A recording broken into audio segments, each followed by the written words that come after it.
Describe what this day means to you, the good and the bad. Well, everybody warned us that the first year of everything was very hard, which has been true. The first Christmas, the first summer, the first vacation. So this is the first anniversary. We're choosing to call it Eli's Angel Day, which for me makes it easier to live through it. And for me, it's a day to celebrate Eli. The times that make it super hard for me to handle things are when I sort of think back, and like I think sometimes we're like, okay, a year ago we were doing this, a year ago we were doing this, and when I find myself doing that, I switch my thought process and I just think, okay, what's Eli doing now? Where's Eli now? I will see him again, and that's what I'm focusing on today. And also, Emma and I she decided to ditch school today, and we're just doing things that Eli loved. And Eli loved to eat whatever he wanted, so I'm eating whatever I want. And he loved all sorts of stuff. He loved to read, so I'm going to start the Harry Potter book 1 today, and we watched Pirates of the Caribbean because he loves those movies. So for me, today is a day to try and celebrate Eli. Before you continue, could we move the microphone on the back just so it's further to her right? Absolutely. Because the antenna's showing? Yeah. Okay. Sorry about that, Lisa. You're good. Okay, try that. How is that, Andrew? That's better. That works? Yeah. Everyone reacts to these types of situations differently. I've been impressed with how you've handled things over the past year. Thank you. A lot of composure that I see in you, and that's been discussed in our newsroom. Is it fair to say the sadness it seeps through quite a bit?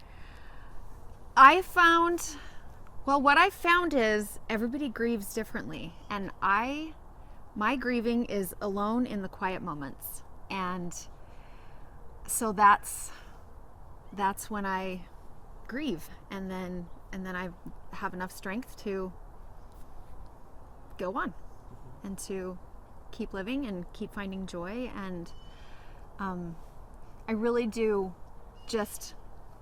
I love thinking about Eli, where he is now, what he's doing, and the amazing soul that he was here is continuing where he is now, and that I can find joy in that, and it makes me anticipate hearing about that when we're reunited, and it helps me just get through each day. Over the past year, there has been a lot of advocacy on the part of you and your family for changes to be made to try and prevent something like this. What has that been like for you, that process? Well, I will give credit where credit is due, and certainly my father-in-law and my husband, along with many people in our community, have spearheaded and done the super hard work as far as the legislation is concerned. And we're super involved in all of the legal process, and we felt passionate about doing that. I think it's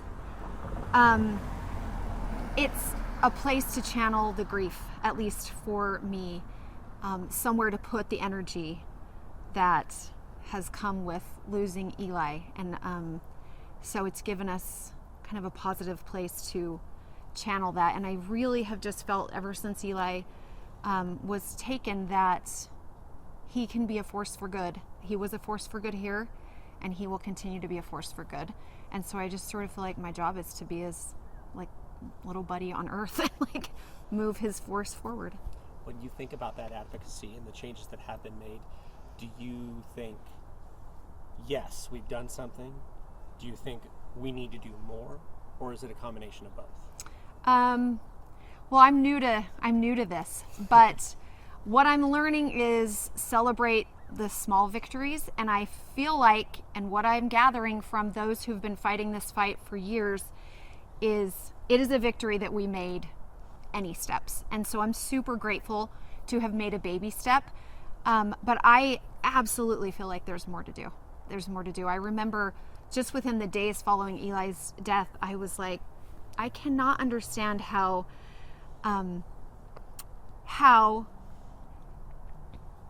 people can leave establishments drunk and how that's okay. It's not okay, but that there's not more being done about it. It's interesting. I think about COVID and all of the things we had to do. I would walk in any building and I would get my temperature taken. I would have to wear a mask. If I had any symptoms that I even might have an allergy, I couldn't go in. And so it's just sort of mind-blowing to me that you can be intoxicated and you can walk out and start your car. And so there is definitely room for more improvement, but I'm so grateful to have at least made like a little dent, or like the first step that's happened in a while. But more. You're going to fight for more. Later. Yeah. Emma, let me turn to you. How are you doing today? How has this been for you, looking at this day a year later? It's been really hard, and the anticipation of the day has been really hard for me. It's definitely taken a toll on me. But I just look back and I'm grateful that I was able to spend the time I was with Eli. And I look back at this year and I think about how hard it was, but I also think about the support we've been given and the people that have been there for us. And it's really life-changing. So even though this day is really hard, I'm really grateful for all the support and all the people that have been there for us. I was really struck by you on sentencing in court. I believe you said afterwards, and I don't know the exact words, you said, you know what? I have a right to be angry. And I'll be as angry for as long as I want. I don't know if that's your verbatim, but that's what I remember you saying. How do you feel now? I definitely feel less angry. I think that day was just a lot of heightened emotions because you go through a lot. But I don't feel angry anymore. I feel sad. And I mean, there's moments of it, but for most of the time, I'm not mad. I'm just really sad that he died. As you've seen the work that everyone's been doing, legislators, family members, have you been paying attention to that advocacy side of things, or has it been on the periphery for you? I've been trying to do my best to go to things so I've gone to a lot of the, what do you call them? The things where they introduce like legislative? Yeah, like the legislative, like down at the Capitol, we would go to like the House. Yeah, we would go and hear the reading of the bills and see it go through each step.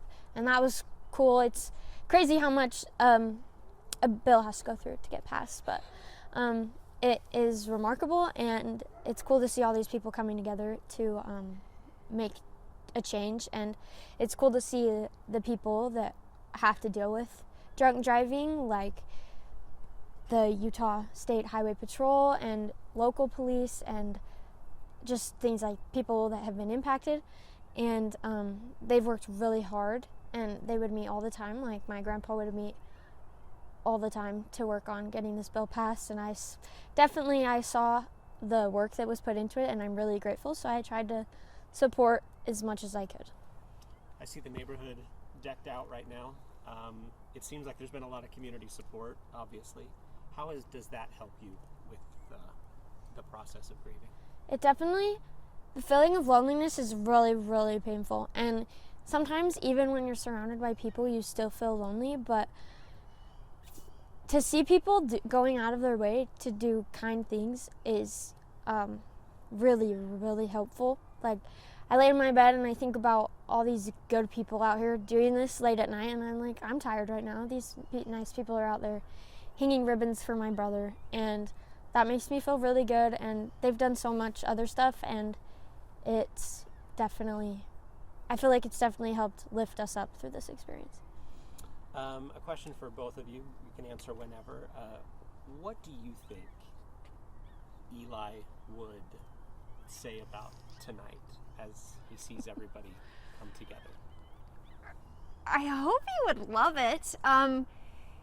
He was sort of just a natural leader without trying. So I think he would kind of be a little bit like, what's all the hubbub about? Don't you think maybe? Yeah. A little bit. But I hope that he's proud. I really hope that he's proud of what we're trying to do. And that one thing, I just want as many people to meet Eli and hear about Eli as possible, and for that I'm so grateful to you guys. But I hope he's proud, and I think he is. And I think he's probably kind of sad that he's missing the action. I think he would feel happy that we are still trying to find joy, and that other people around us are doing little things to celebrate him, but they're also finding joy in their lives here on earth. And they're doing a little party for him with his friends, and I think he would really be happy to see them playing with his video games and eating his favorite food. So yeah. A few of his buddies. Eli always had a buzz cut, like from birth, buzz cut, because if we let it grow, it just literally would grow straight out. So it just always shaved off. And so a handful of his friends did buzz cuts for Eli a few days ago. So you'll see some buzz cuts tonight at Eli's celebration. I think Eli would get a kick out of that. I think he'd like that too. He'd think that was pretty funny. Is there anything else that I'm not asking you, or anything else you wanted to mention? I don't think so.